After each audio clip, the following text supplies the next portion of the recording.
Welcome back to the Sound for More channel, and welcome back to another tutorial on Groove Rider 2. Today I'm going to focus on slowing down samples or changing pitch without changing tempo for sample, etc, etc. And therefore I will be looking at warp modes. Before I continue, I would like to remind my viewers to subscribe, as it helps with growing the channel. Like, comment, and increase the traffic, because that helps with, of course, bringing back more tutorials, giveaway, etc, etc.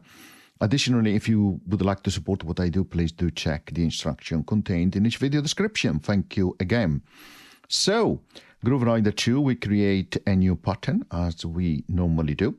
And the first thing that I would like to point out is that when we this pattern has a tempo 100 beats per minute. Okay, just remember that.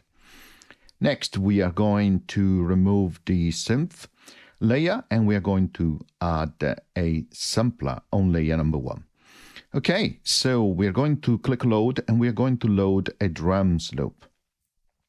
First of all, this drum loop has been recorded at 120 bits per minute, which surprise, surprise, the same bit per minute that we have on the pattern by default.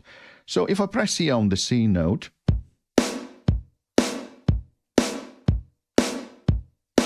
it will just play at the same tempo, 120, no changes.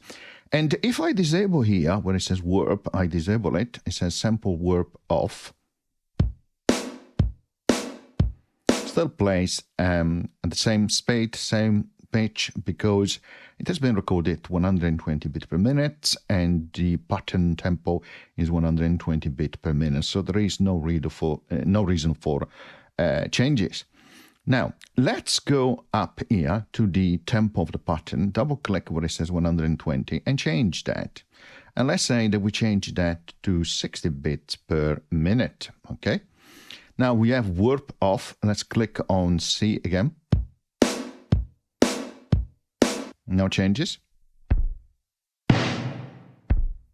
Of course, you have a slowdown. We went lower of an octave, and of course, you have a slowdown, of course, of the sample. Now, back to the C middle note. Let me now activate warp.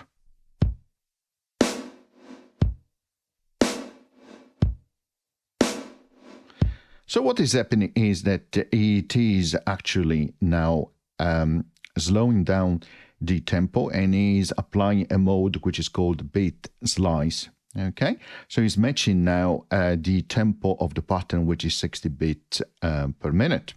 Okay, let's go back to the tempo again and let's set these to 200, like so. Okay.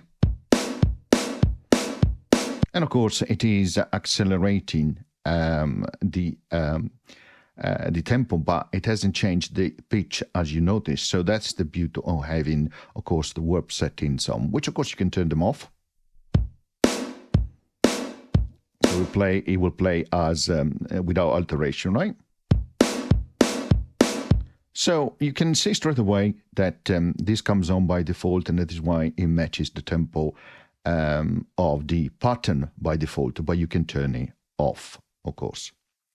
Now, let's explore the different options here that we have on warp settings. So first of all, you can turn it on and off. Second thing here, it says number of bits, 16, which is actually quite right. There are 16 bits. Okay, so let's ensure this is back to 120. By default, there you go, default tempo, perfect. Okay, so if you were to count, you have 16 bit. 1, 2, 3, 4, 5, 6, 7, 8, 9, 10, 11, 12, 13, 14, 15, 16. Then it will repeat, of course, if you have loop which is set on, which you can do. Now, if you were to say that this sample doesn't contain 16 bits, but contains only 8, when you play,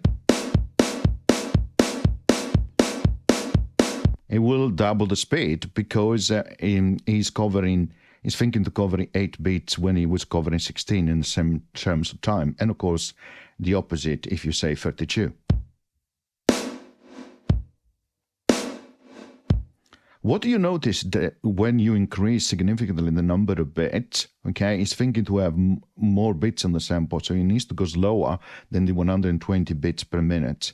And it's filling the gap based on the settings here, which can be bit slice, pitch, or texture. And then there are some sub-settings for each of the mode. In bit slice mode, by default, is using a blocks of sound, which is determined by transients, which are these little dots, which correspond to a burst of energy, a peak, etc., etc. So it's using transient, or positional transient, to then repeat a sample if it needs to. And the way it repeats the sample is down here. Forward and backward at the moment. And you can hear that sometimes it comes backward, but you can click here and change it to one shot. And by the way, you can also change the decay of that amount of audio that is using, which you can create some interesting effect. You can set it to repeat. And you should hear that it is repeating part of audio based on the position of the transient. And then, of course, you can go back to ping-pong mode. You can change the warp mode to repitch, and this is the standard repitch. So it will change really the pitch, which is not what you want. So, for example, if I go to eighth, but it's nice to, to have that mode by default, is what you would expect when you don't have the possibility to change the tempo by maintaining the pitch and vice versa. Next, you have texture, which is an interesting mode where he's using grain, which are determined based on number of samples. And then you have a flux here, which add randomization.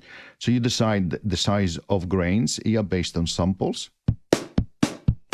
And let's set these to 32-bit.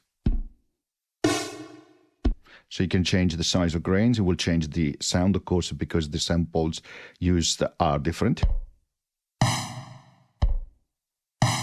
And then, of course, you can add some randomization of flux.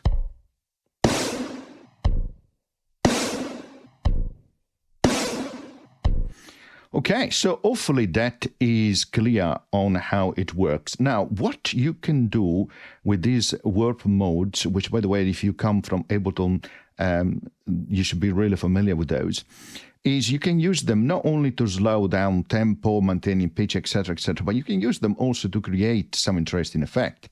So let's load this loop render bit. Okay, it has been recorded at 125 bits per minute, but that's okay. We have 120 bits per minute set up, and warp mode will be bit slice transient, which is okay. So there's not a huge difference between 120 to 125, so it has slightly adjusted that. But now let me show you what happens when you change the decay here, for example.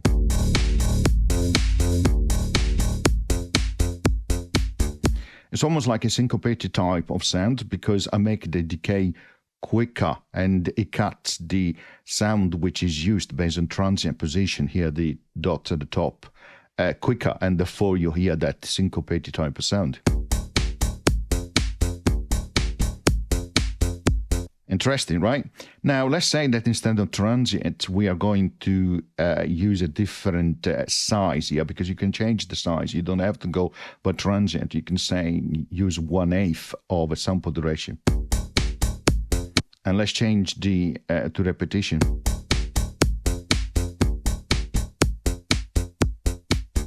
Of course, you hear it better when you change the type of bit.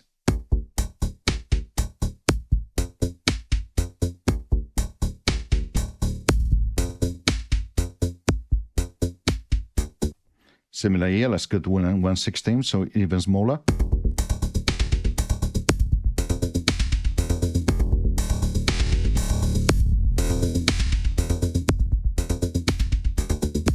So you can use those modes at your advantage, okay? I didn't show earlier when I had the drum loops, of course, that you could have changed the transient here, right? So you could change the range to 1 bar, which would be very excessive, particularly if I slow it down. But then you can go smaller. And then, of course, depending here on the direction, you have different effects. So let's go for one shot. It's almost an echo, right? And then repeat. Okay, but all of these is to demonstrate hopefully how the warp modes work. And you can use those, of course, to slow down tempo, maintaining pitch, etc. But you can also use them to your advantage to create some interesting effect.